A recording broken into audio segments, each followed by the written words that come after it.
If you'll indulge me for just a moment here, I do have to pay homage to someone here for a second. My dear friend and colleague, Captain Mark Harrison, who serves as my Air Safety Organization comm coordinator, I'd like to give him a round of applause for being the MC today. I think he did an outstanding job. So, thank you, Mark. Thank you. Taught him everything he knows. No, I'm like, he's my dear friend. As Mark mentioned this morning, I have the distinct honor and privilege of serving ALPA as its first vice president. However, one of my greatest pleasures is the job of acting in the capacity of ALPA's National Safety Coordinator, working along hundreds of safety, security, and pilot assistance representatives and our dedicated professional staff. I know this looks pretty easy, things go along smoothly, but I assure you, the staff has been working on this program for quite some time. They put on roughly 5 of these a year along with the Air Safety Forum, which is, as you know, it lasts an entire week. They do an outstanding job, so thanks to them.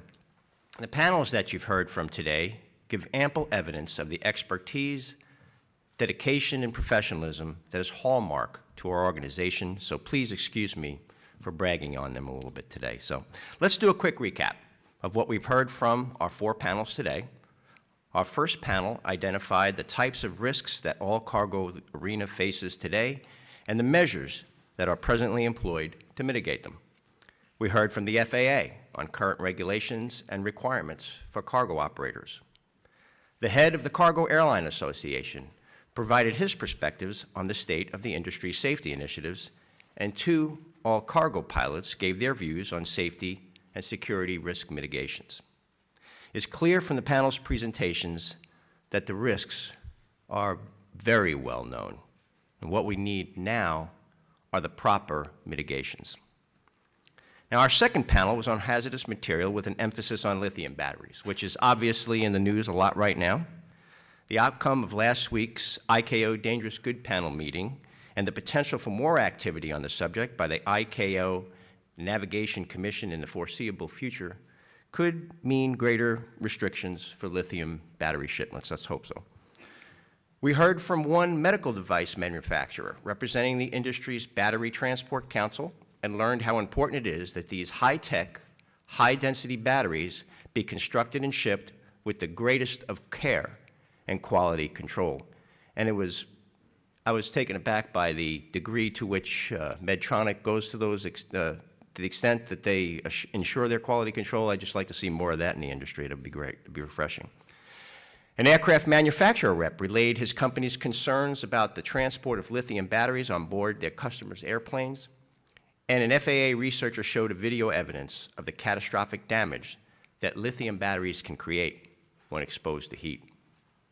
Our third panel delved into the difficult issues of night operations and fatigue. And I say difficult because most all cargo operations are flown at night when the mind and the body are programmed for sleep. Finding and adopting a science-based approach for improving safety by scheduling with safety, which, as you all know, is ALPA's motto, has yet to occur for all cargo pilots. But we know that it can, and we know that it will. We learned that the NTSB continues its focus on fatigue measures designed to improve transportation safety. We heard from a professional high seas mariner about the work that his industry has done to address fatigue on board ships. A human performance expert explained the science behind drivers' sleep needs as it relates to long-haul trucking, and I found it interesting to see the similarities between those for both modes of transportation. And a cargo pilot gave his perspective about what it's like to work on the backside of the clock and what's needed to improve safety for these operations. Now, our last panel was on aviation infrastructure and how the all-cargo segment faces greater risk than passenger airline industry in a number of different ways. The safety chair for a large overnight package delivery company, Pilot Group, Mr. Moody, provided his views on how these differences manifest themselves and what kinds of mitigations are needed to address them. We heard from an aircraft rescue and firefighting expert on the lack of air rescue firefighting services at numerous airports that support only cargo operations and how that need is being met at some of those locations. The FAA's airport safety chief described the agency's regulations, policies, and views on the present requirements for all cargo ground environment facilities, and a cargo carrier pilot's group security chair gave his perspective on day-to-day security needs. In addition to our panels, we heard from the chair of the NTSB, who had a fascinating presentation about a Boeing 747 freighter that was lost in 2013 in Afghanistan due to inadequate load controls. And we heard from the FAA administrator about the agency's actions and views, creating a safer operating environment for all cargo operations via safety risk management measures. So, well, as promised, we've delivered a lot of information today, and I hope that you've enjoyed it as much as I have. And I just want to share a few final closing thoughts from me, because this is a subject that is very near and dear to my heart, being a cargo pilot for FedEx.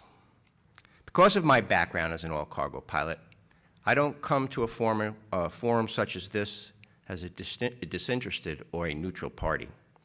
I'm all in on doing what I can to help influence the legislative and executive branches of government and the aviation industry as a whole to make improvements in this important segment of the aviation industry. I know firsthand the risks that all cargo operations face that, frankly, passenger airlines do not face, or at least they don't face it to the same extent that we do. All cargo flying is some of the most challenging aviating that a pilot can do. We carry all kinds of cargo halfway around the world, from the frozen north to the deserts of Africa and everywhere in between, with lithium batteries, other hazardous materials on board, and normally in the dead of night when most others are asleep. One of the things that keeps me up at night is the thought of a load of lithium batteries torching off while flying at night over the ocean, far away from the nearest airport. The options available to us in such a situation are finite and extremely difficult to manage, to say the very least.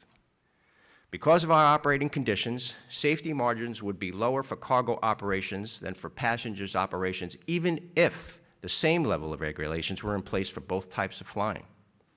As we've all heard today, the regulations and safeguards for cargo operations aren't the same across the board.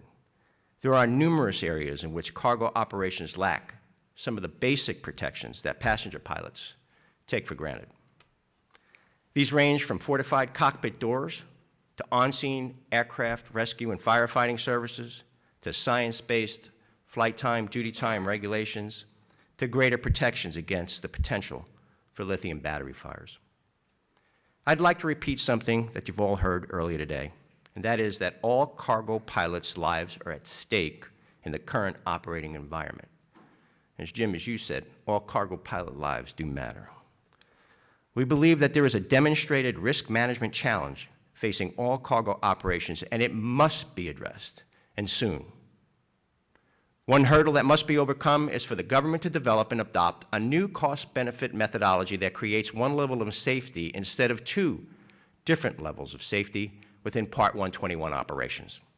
The current antiquated method of determining costs and benefits for improving all cargo safety is based on the potential number of lives lost in an accident. For all cargo operations, that number could be as little as 2 for a wide-body freighter accident that takes both lives and destroys the aircraft.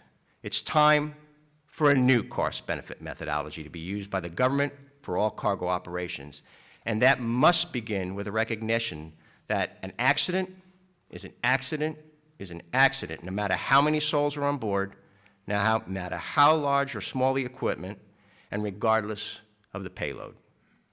Every flight operated under Part 121 merits the same protections as every other Part 121 flight. It's time, ladies and gentlemen. Actually, it's well past time for the government and industry to get together and finally create one level of safety for all cargo operations, and I hope that this conference and your participation in it will help serve as a springboard for that to happen. Again, thank you so much for being here today. I'd like to add my thanks to our moderators and panelists and the outstanding staff who worked as a team to make today's event a reality. If you haven't done so already, please fill out our conference evaluation form and leave them with us today so we can improve our conferences in the future. Ladies and gentlemen, we are adjourned. Please drive safely. Safe home. Thank you very much.